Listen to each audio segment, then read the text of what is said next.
We'll pick it up in the first main division, which is, again, it's rebellion. And let's get our characters in this story.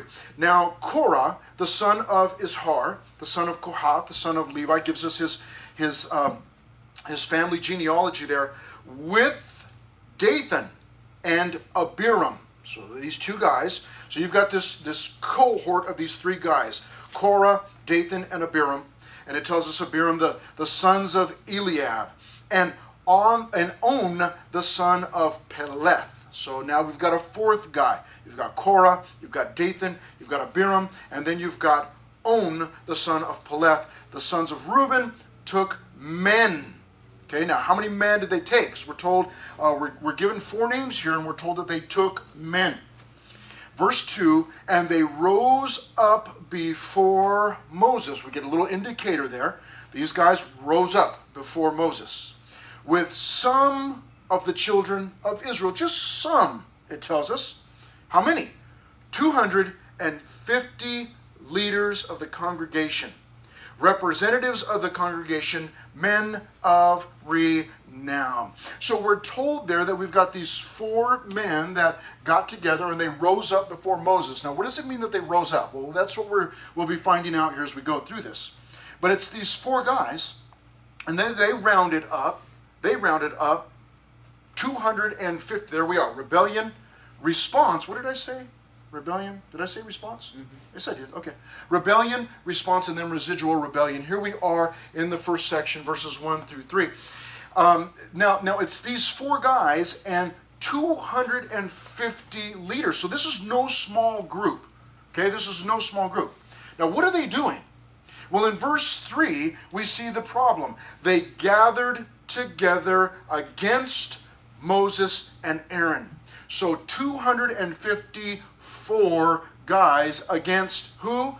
Moses and Aaron. So you've got 254 guys standing against Moses and Aaron, or in opposition to them. Let's just start with that for just a moment. You imagine that this would have been quite intimidating, right? Some of us have a real issue, a really big fear of just one person rejecting us, or one person, in responding to us in a negative way. Just one. This is 254 guys that came together, and they're standing against Moses and Aaron. But what's the problem here? Verse 3. And they said to them, here's what they say, you take too much upon yourselves. For all the congregation is holy, every one of them, and the Lord is among them. Why then do you exalt yourselves above the assembly of the Lord? Now, how many of you have heard of the game Two Truths and a Lie? Most of you have heard that. Okay, Two Truths and a Lie. Two Truths and a Lie. That's a game where you make three statements concerning yourself. And what you do is you share two truths about yourself, and then the third one is a lie. And you just stick that, you don't do it in any particular order. You just share three things about yourself. Two of those things are truths, one is a lie. And the game is that whoever's there listening and playing has to guess which one is the lie. Well, this is very similar. This is two truths and two lies, but they're mixed together. And really, they're sandwiched in between. The first thing that these guys say is a lie, and the last thing that they say is a lie. The middle is true. Let's take a look at it in verse 3. Here's the first lie. You take too much upon yourselves. Talking to Moses and Aaron. Moses is leading the nation of Israel. Aaron is, does anybody remember who Aaron is? What his position is? The head priest. He's the head priest, the high priest. He's in charge of the priests. So you got Moses, the leader, Aaron, the spiritual leader here, or the leader of the priests, and they're accusing these guys of taking too much upon themselves. And then here's the truth. For all the congregation is holy. Now, what is it that holy means again? Does anybody remember what holy means? Joel. To be set apart. Yeah, to be set apart. So holy doesn't mean that you wake up every morning with a halo on, or that you are so super spiritual that you never have a bad thought, and you're never disobedient toward your parents. That's not what holy means. Now, those, being obedient toward our parents is something that we should be striving for, but that's not what holy means. God had set his people apart as special people. That made them holy. God made them holy. So this is a truth here. For all the congregation is holy. They're all set apart. They're all God's. They all belong to God, I should say. Every one of them, and here's the second truth, and the Lord is among them. That was absolutely true. And God's going to show that again in this story. So they started with a lie that you take too much upon yourself, and then they went to a truth. All the congregation is holy, and the Lord is among them, and then they finish with another lie. Why then do you exalt yourselves above the assembly of the Lord? Now, why are those, does anybody know why there are, why is this a false statement? You take too much upon yourselves. Does anybody know why that's a false statement? In the back, young man. I know, you are, yeah. That was just instinctive. I honestly, once I raised my hand, I was like, oh wait, I'm a leader. But tell us why. Because God says in other scriptures that, or in the scriptures also that he does not give us what we cannot handle. Okay, so God, what I heard in there, God gave them this position, right? He gave Moses his position, and he gave Aaron his position. Let me ask you one more. It's very similar. At the end, there, the last thing that they say, the question, why then do you exalt yourselves above the assembly of the Lord? Why is that a lie? Yes? They didn't exalt themselves. Okay, who did it? God. They were exalted, right? Yeah. They were exalted to a position of leadership. But it wasn't, they didn't exalt themselves. It was God who exalted them.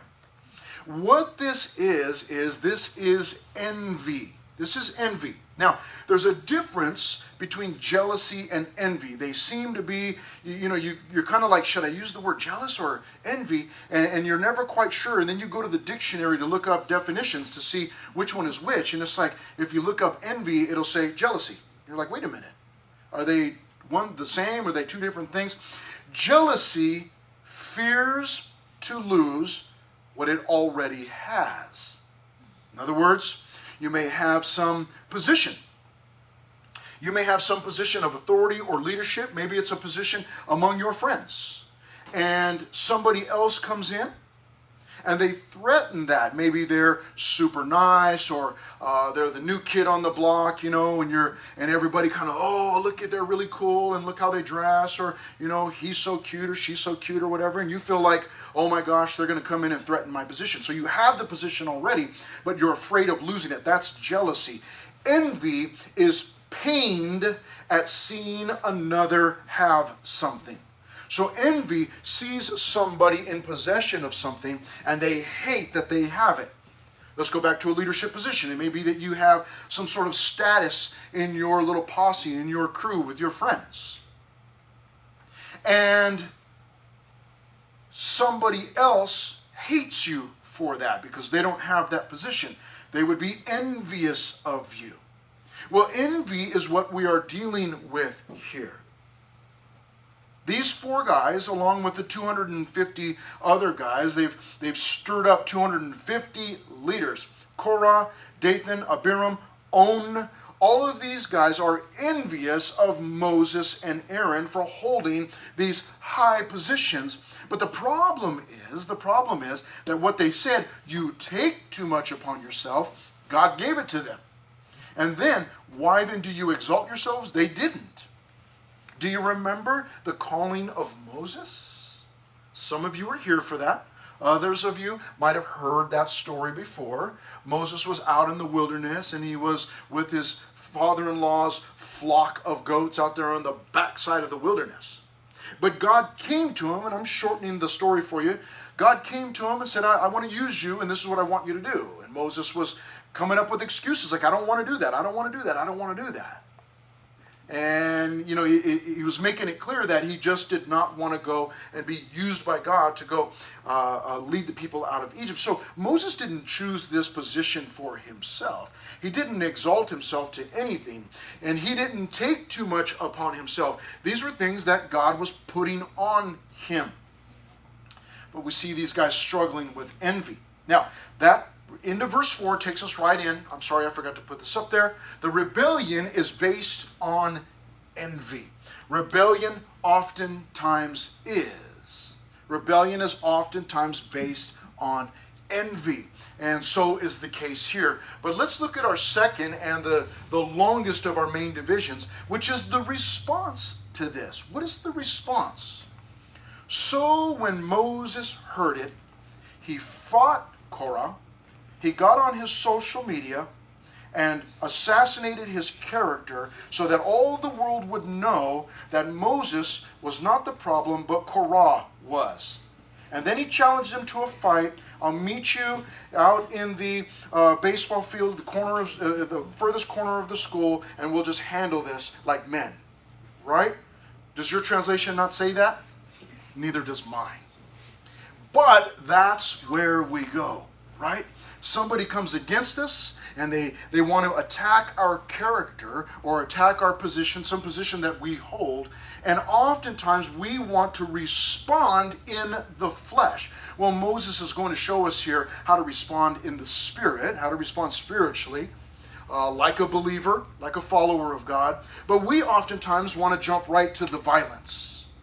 Right away, we want to just jump like, boy, you cannot be, bad-mouthing me like that. And we can just square up right now. You can catch these hands. And we're ready to get on social media, bad-mouth them, and look what they did. Or text all our group of friends. But of course, don't put that person in the group text. But, text everybody else. Like, oh, man, this is what they said. This is what they did. This is what she said. This is how she looked at me. But you'll notice that Moses doesn't do any of those things. So when Moses heard it, he fell on his face. I don't know. I think maybe Moses has something wrong with his equilibrium because he's always falling on his face. What is the problem?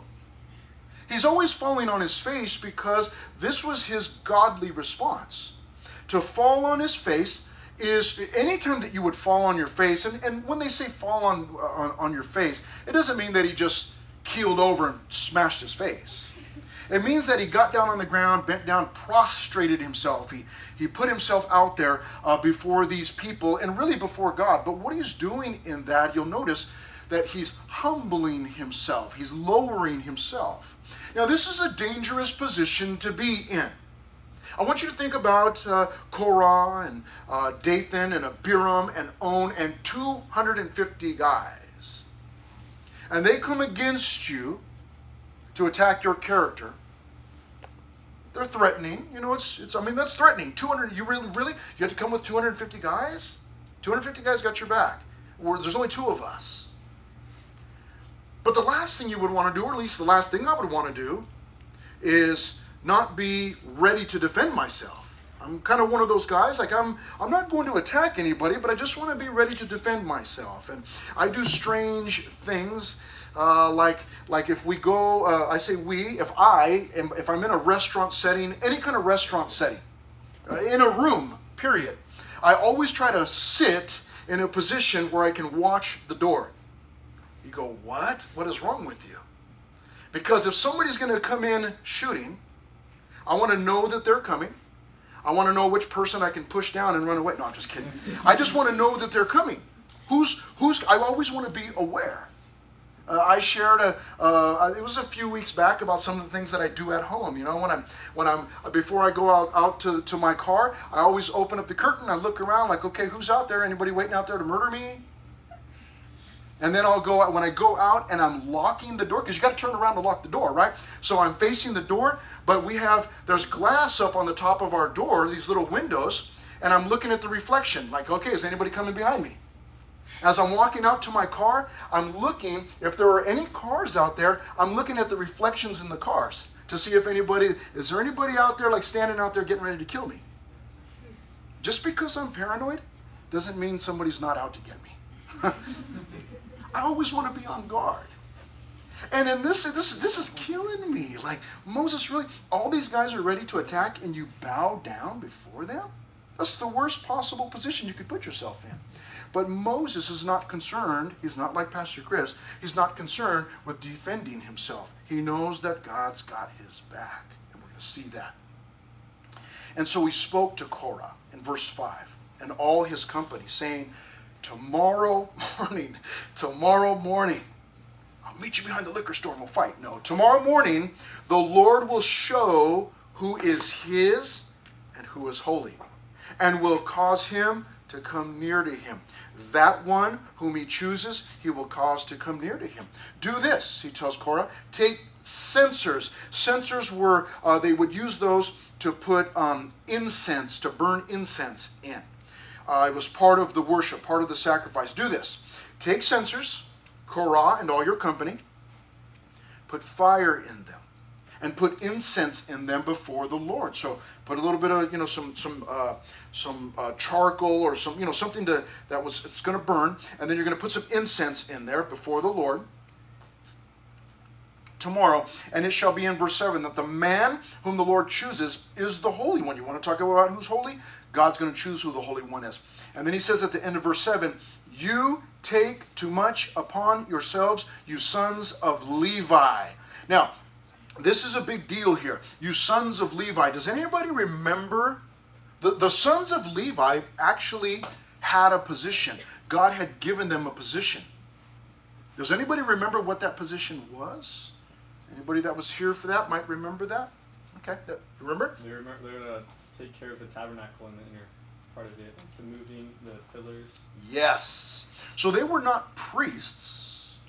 However, they worked in and among and around the tabernacle. Probably just upkeep, but also when it was time to transport, they were the ones responsible for carrying everything. They were assistants to the priests. So he's just given us a little clue here that Korah and some of these other guys, they already have a position, but the position wasn't good enough. You and I have got to be so careful, because serving the Lord by sweeping off the ramp or vacuuming or taking the trash out or working in the back room on the computer is no more or less important than being up here on the stage where everybody can see you. We don't ever want to find ourselves working and serving somewhere and saying, these are just the steps to get to that position. I want that position up there. What I want to do is I want to learn how to be content with where God has put me. That's what I want to do, is learn how to be content with the position that God has given me. These guys were not content. And he tells them at the end of verse 7, he uses his own words, Korah, you have taken too much upon yourself. Now what he does beginning in verse 8 down to verse 11 is he rebukes Korah. Then Moses said to Korah, hear now, you sons of Levi, is it a small thing to you that the God of Israel has separated you from the congregation of Israel to bring you near to himself, to do the work of the tabernacle of the Lord, and to stand before the congregation to serve them, and that he has brought you near to himself, and all you brethren, the sons of Levi, with you? And are you seeking the priesthood also? So evidently Korah he wasn't content with just being a servant. He wanted to have the highest position of serving. He wanted to be in the priesthood. It wasn't good enough to just be a Levite. Verse 11, therefore you and all your company are gathered together against the Lord. There it is. There's the problem. There's the problem. The problem was that Korah was envious. He was envious of Aaron's position. And now he's got a problem. The problem is, you see Korah and Dathan and Abiram and On and these other guys, they came at Moses and Aaron, and they accused them of putting themselves into that position. They came against those guys, but Moses makes it clear in verse 11. He says, you've gathered together against the Lord. Now you've got a problem. You see, Moses understood that, and that's why Moses was able to bow himself, to prostrate himself before these guys. He was not worried. It wasn't like, okay, Aaron, I'm going to bow down, but you got my back, right? He bowed himself down. He fell on his face. That's how he responded. He didn't stand up, chest puffed out, and make himself, make his presence known, he immediately humbles himself because he understands that this is not an attack on him or his character. This is an attack against the Lord. Moses understood that. You and I would do well to remember that when people come against us, that we belong to God. I don't have to fight for myself. I don't have to, go on the attack and make everybody think that I'm the greatest person, and that person that's talking about me, they're not the greatest person, and they did this and they did that, and they do all these bad things. It's like, you know what? I'll just let the Lord deal with it. I'll just let the Lord handle it. I'm going to humble myself. And I'm not going to go on the defense. I'm not going to fight. I'm just going to let the Lord handle it. Verse 11. And he asked this question, and what is Aaron that you complained against him? Why are you complaining against Aaron? He hasn't done anything. Verses 12 through 15, you have this refusal of Dathan and Abiram. And Moses sent to call Dathan and Abiram, the sons of Eliab. But they responded, we will not come up. Is it a small thing that you have brought us up out of a land flowing with milk and honey? Is that what Moses did? Moses brought them out of a land flowing? No. Moses is just following God. God's the one doing that. They said, did you bring us up to kill us in the wilderness in verse 13, that you should keep acting like a prince over us? Moreover, you have not brought us into a land flowing with milk and honey. So it's not enough that you took us out of Egypt, but you're not taking us into Canaan. None of that was Moses' fault. They did not go into the land of Canaan, you'll remember, because, chapter 14, they had no faith in God. They had no giant faith in God. What they had was faith in the giants. That had nothing to do with Moses. Moses was God's mouthpiece there. It was God that was doing all of these things. Verse 14, you've not brought us into a land flowing with milk and honey, nor given us inheritance of fields and vineyards. Will you put out the eyes of these men? We will not come up. So they say to their leader, we're not doing what you say. Verse 15. Then Moses was very angry. It's like, finally, Moses, get mad. He was angry. And he said to the Lord, notice he doesn't go and attack those guys. He just speaks to the Lord. What a great lesson. That when you and I are angry and maybe somebody's doing something wrong to us, treating us badly, or maybe they're trying to attack our character, instead of going and talking to them and really, in a sense, wasting my breath, what I should really do is talk to God about them. And just let God deal with it. And God says here, Moses says to God, do not respect their offering. I have not taken one donkey from them, nor have I hurt one of them. I like that. We would say, man, I have not taken any money. I didn't steal anything from them. In this case, Moses says, I've not wronged these guys. I've not even taken one donkey from these guys. I'm not taking anything. And so he prays to God. God, you deal with them. And then here's the long section beginning in verse 16. God, the judge, renders a ruling here between the two parties. Picture a court case. And you're working for God. God's called you to a certain position. And then you find out that the judge is God who called you to that position. And these other people over here, this other team who are trying to attack you or come against you, are going to have to deal with God, the judge. Here's what God rules, verse 16. And Moses said to Korah, tomorrow, you and all your company be present before the Lord, you and they, as well as Aaron.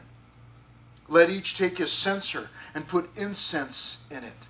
And each of you bring his censer before the Lord. 250 censers, both you and Aaron, each with his censer. So every man took his censer, put fire in it, laid incense on it, and stood at the door of the tabernacle of meeting with Moses and Aaron. Now this is crazy. This is crazy. You know, sometimes you do something and then you wish, I really wish I wouldn't have done that or said that. And I'm just thinking about Korah and these other guys. I mean, just a moment ago, Moses was talking to Korah. And he says, you've not come against us, you've come against the Lord. And I feel like Korah, like if I hope that if I was in that position of Korah, that when I heard that, I would think, you know what? There's a possibility that I'm fighting against God here. I really don't want to do that. And so, maybe just swallow my pride. You know what? Sorry about that. Don't show up to the showdown the next morning like, no, you're right. Never mind. Please forgive me, and we should just be done with this. But Korah doesn't do that. He's got this hardness in his heart, and you see, that's what envy does. Envy causes us to make foolish decisions, because all we're focused on is the item or the position that we want. And so we're not thinking about anything else. All we're thinking about is I want that position, or I want that possession. And so Korah is in this place where envy has taken root in his heart, and it's really controlling him. And because of that, he's making these unwise, these foolish decisions, and dangerous, life-threatening decisions. Envy will do that. Envy will do that. When I can't have something and I'm not willing to trust God and just let go of that thing and say, you know what, God, I'd really like that, but I'm confessing that to you and I'm giving that to you, and I need for you to you work it out and whatever you want to do. When I'm not willing to surrender that thing and I allow envy to have its root in my heart, what it's going to continue to do is grow and grow and grow until it gets me to this place where I'm making dangerous decisions. And so you and I have to be careful. We want to be content with what God's given us. There's the temptation even to not just a position or not just a possession, but could even be a relationship that somebody else has. And why does he get to be with her, or why does she get to be with him? And that envy can take root and cause you, if you're led by that envy, cause you to do things that you never thought you would have done. Because I've got to be with that person. I don't want that person. I don't want those two to be together. I want to be with that individual. And so we've got to be so careful. So very careful. Korah wasn't careful. He was being led by the flesh, not by the Spirit. He was being led by his envy. And so they're standing at the door of the tabernacle, and in verse 19, Korah gathered all the congregation against them at the door of the tabernacle of meeting. Then the glory of the Lord appeared to all the congregation. What's going through Korah's mind at this moment? Hey, here comes the glory of the Lord, man. He's going to set us straight. We're going to hold these positions. I don't know. But verse 20 says, and the Lord spoke to Moses and Aaron. Now, I don't know if Korah heard this or not, or if it was just to Moses and Aaron. Seems like it. Because he says in verse 21, separate yourselves from among this group, that I may consume them in a moment. This is what God says. God says, listen, I want you to separate yourselves from them because I'm going to destroy them right now, in a moment. And I want you to notice Moses' response once again. Verse 22. Then they, this time Aaron and Moses, fell on their faces and said, oh God, God of the spirits of all flesh. In other words, you control life. Shall one man sin and you be angry with all the congregation? In other words, what they're doing is they're asking for mercy. They're saying, listen, it's not everybody. Don't kill the entire camp. It's this guy. He's pointing to Korah. It's this one person that's leading the rebellion. He says, you're going to hold everybody responsible? So the Lord, in verse 23, spoke to Moses, saying, speak to the congregation, saying, get away from the tents of Korah, Dathan, and Abiram. Then Moses rose and went to Dathan and Abiram, and the elders of Israel followed him. Everybody wants to see what's going on. And he spoke to the congregation, saying, depart now, leave now from the tents of these wicked men. Get away from their tents. Touch nothing of theirs, lest you be consumed in all their sins. So they got away from around the tents of Korah, Dathan, and Abiram. And Dathan and Abiram came out and stood at the door of their tents with their wives, their sons, and their little children. It's this showdown. And Moses said, by this you shall know that the Lord has sent me to do all these works, for I have not done them of my own free will. This wasn't me, Moses says. Verse 29, if these men die naturally like all men, or if they are visited by the common fate of all men, if they just die like everybody else, then the Lord has not sent me. In other words, if they survive this showdown, well then, I'm not from God, Moses says. If something drastic, dramatic doesn't happen right now, then I'm not really from God. And these guys are.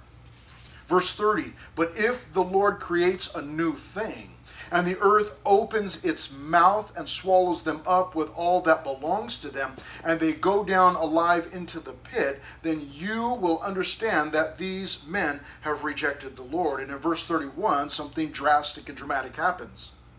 Now it came to pass, as he finished speaking all these words, that the ground split apart under them. Incredible. Now again, let me stop for just a moment, because I'm not understanding Korah, but when envy takes control, what it does is it blinds me. Because these guys, Korah and Dathan and Abiram and these guys, they've been along for the ride. They left Egypt together with Moses. They've been traveling. So they would have gone through the Red Sea on dry ground. They would have seen manna falling down. They would have seen the birds come down for food. They would have seen God performing all of these miracles through Moses. It wasn't Moses performing the miracles, it was God working through Moses. And yet they're still questioning Moses' character, his integrity, his position. Why would they do that? Because that's what envy does. It causes me to block out the obvious. It causes me to block those things out. And it's always a strange thing talking to somebody that's struggling with envy. Because you can say, well, no, look, I'm trying to show you, here's the situation. In reality, here's what it is. And you're talking to them and explaining it to them, and they don't see it because the envy has blinded them. And these guys have been blinded. They didn't understand that something like this could happen. So in verse 31, the ground splits apart under them. And in verse 32, and the earth opened its mouth and swallowed them up with their households and all the men with Korah with all their goods. So they and all those with them went down alive into the pit. The earth closed over them, and they perished from among the assembly. So everybody that was there with them, standing there, they were standing against Moses and Aaron. Everybody that was there, the ground opens up and swallows them. Now the 250, you'll find out here in just a moment, are going to be consumed by God. But whoever was with Korah and Dathan and Abiram, came out of their tents, they were swallowed up. They didn't believe that God was with Moses and Aaron had put them in this position. Again, because that's what envy does, is it gets in the way, and it keeps me from seeing what it is that God has done and what he's performed and what God has accomplished. The envy takes root, and it blinds me and keeps me from understanding the situation, from understanding reality. And it causes me to think in the flesh, not in the spirit, and it's dangerous. Envy is dangerous, because what it does is it kills me from the inside out. It rots my own heart. These guys were not harming Moses and Aaron. Moses and Aaron, if you don't know already, as you can imagine, they're going to come through unscathed, meaning untouched. They're still going to have their position. Nothing is going to happen to Moses and Aaron. Obviously, Moses and Aaron are still alive. These guys have been swallowed up by the ground, by the earth, and Moses and Aaron are still there, and they still have their positions, and God is still with them. They didn't hurt Moses and Aaron at all. They didn't damage them at all. But they themselves were destroyed by their own envy. What a scary thought. Verse 34. Then all Israel who were around them fled at their cry. You bet they did. For they said, lest the earth swallow us up also. That would have been terrifying. I would have run also. And a fire came out from the Lord and consumed the 250 men who were offering incense. So first you have these three guys, and all of and whoever was with them were swallowed up. And then you have the 250 guys standing there who were told here in verse 35 they were consumed. The 250 men who were offering incense. Fire came out from the Lord. I mean, what a sight. Goodness. How dramatic. How drastic. God's ruling in a moment, just like that. He deals with the envious people, these enemies, not just of Moses and Aaron, but they were enemies of God. Even though they held these positions, working in the tabernacle. But here's God's ruling did two things at once. Number one, he eliminated his enemies.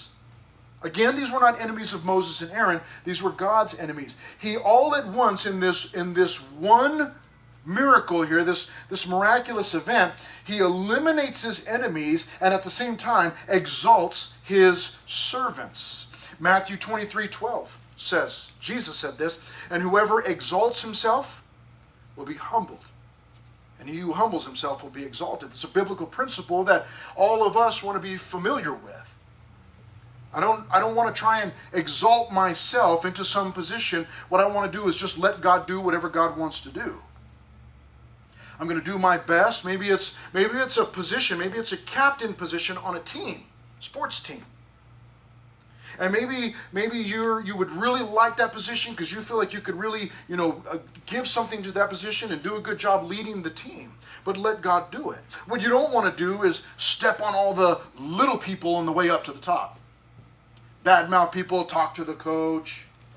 Hey, coach, here, let me just take that bag of balls for you. I'll carry it for you. Hey, have you heard about so-and-so? Or, this girl? Or did you see the way she hit the volleyball? Oh, my gosh. I don't want to do that. What I want to do is what Moses and Aaron did. What I want to do is respond the way Moses did and just humble myself. And if God wants to exalt me, he can exalt me and put me in that position. But if he doesn't want to, that's okay. Whatever God wants to do. What I want to do is set my eyes and my face and my attention on serving God, being obedient to him, not trying to chop down anybody else. It's always awkward for Christians, and many of you are working, you've got jobs. It's one of the things that I do as a youth pastor. People will contact me and say, hey, I'm applying for jobs, could I use you as a reference? And I always say, okay, I'll give you a reference, but if you get a job, are you going to stop coming to church? Because if you are, I'm not giving you a reference. Or if I give you a reference and you stop coming to church, I'm going to call your boss and complain about you. Yeah, I was in there a little while ago, man. Oh, they treated me so bad. There was a cockroach in my food or whatever, All I want to do is humble myself. And if God wants to exalt me, let him do that. But it's a biblical principle that in God's economy and God's way of doing things is that you and I as Christians, what we do is we humble ourselves. We go lower and then let God do whatever he wants to do. And it happens all the time. I see it all the time. Christians who they're just doing their work, they're just humbling themselves, and God exalts them to higher positions. It might be at work, again, it might be on a team. I see it all the time. But maybe you're looking for a certain position. Let God do it. Whoever exalts himself will be humbled, and he who humbles himself will be exalted. That's what we're seeing here. And then we have in this section the repurposing of the censers. We like that. Recycling, repurposing. We like that. Then the Lord spoke to Moses, saying, tell Eleazar, the son of Aaron the priest, to pick up the censers out of the blaze. So the stuff's burning, for they are holy. Scatter the fire some distance away. The censers of these men who sinned against their own souls, let them be made into hammered plates as a covering for the altar, because they presented them before the Lord. Therefore they are holy, and they shall be assigned to the children of Israel. So Eleazar did that. He took these bronze censers, emptied out the contents, had them hammered into a covering for the altar. Why? We're told in verse 40, so that they would be a reminder. Every time someone saw the covers for the altar, they would say, oh, that cover has been made out of the censers of the 250 guys who stood against Moses and Aaron. And they would go, man, the censers are still here, the guys are not. Let's not go the way of the 250. Let's not join the rebellion of Korah. It would be a reminder to them. Finally, beginning in verse 41, we have our third and final main division, which is the residual rebellion. This is insane to me, absolutely insane. Verse 41. On the next day, all the congregation of the children of Israel complained against Moses and Aaron. And you along with me are thinking, are you kidding me? Really? But what it does is this reveals to us, it shows us the sin that was deep-rooted in their hearts. They were God's people. They said, Korah said it right, they were a holy people. God was with them. But that didn't mean that they were sinless. And they had sin deep-rooted in there. Let's find out what happens. Verse 41, here's what they said at the end of verse 41. They complained, they said, you've killed all the people of the Lord. Why would you kill God's people? Moses didn't do that. God did. Verse 42, now it happened when the congregation had gathered against Moses and Aaron that they turned toward the tabernacle of meeting. And suddenly the cloud covered it. It's the cloud of the Lord, the covering the presence of God, and the glory of the Lord appeared. Then Moses and Aaron came before the tabernacle of meeting, and the Lord spoke to Moses, saying, get away from among this congregation, that I may consume them in a moment. Moses' response again, they fell on their faces. So Moses said to Aaron, take a censer, put fire in it from the altar, put incense on it, and take it quickly to the congregation. Go out, go take it to them, and make atonement for them. Go offer the incense as a sacrifice for these people. For wrath has gone out from the Lord, the plague has begun. Then Aaron took it as Moses commanded and ran into the midst of the assembly, and already the plague had begun among the people. So he put in the incense and made atonement for the people, and he stood between the dead and the living, so the plague was stopped. This is incredible.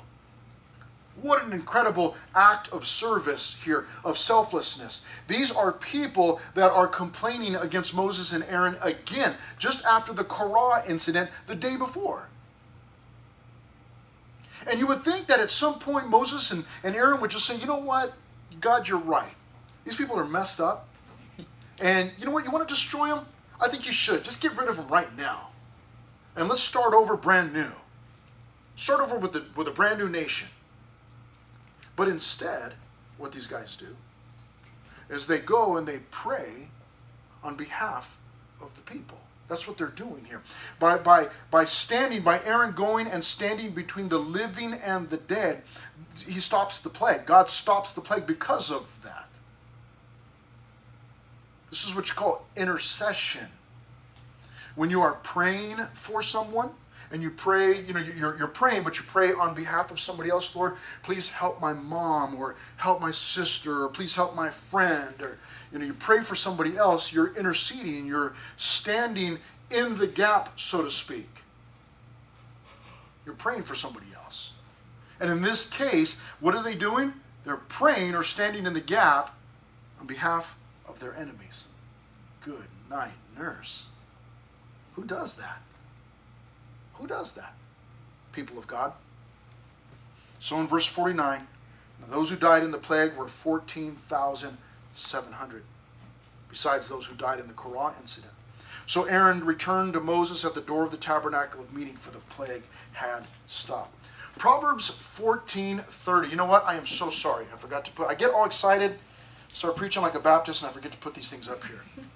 In this residual rebellion, we saw an accusation against Moses and Aaron. And then in verses 46 through 48, we saw the atonement that they made on behalf of their own enemies. But look what Proverbs 14:30 says. A sound heart is life to the body, but envy is rottenness to the bones. Rottenness to the bones. In Romans 13:13, Paul said, let us walk properly as in the day, not in revelry and drunkenness. Let's not live a party lifestyle, getting drunk all the time. Not in lewdness and lust. Speaking of sexual desires and actions, we don't live that way. Not in strife. Strife is fighting with people, and not in strife and envy. Envy's part of all of that nastiness, and that's not to be characteristic of you and I as Christians. And then lastly, 1 Corinthians 13:4, Paul said, love suffers long, it is kind. Love does not envy. Love does not parade itself, is not puffed up. And the classic test for 1 Corinthians chapter 13, that's the love passage. That's the one that you young ladies in a few years when you get married, you'll want the pastor to read that at your wedding ceremony. Love is this, and love is that, and love is this, and love is that. But the classic test for 1 Corinthians 13 is to take out the word love and put your name in there.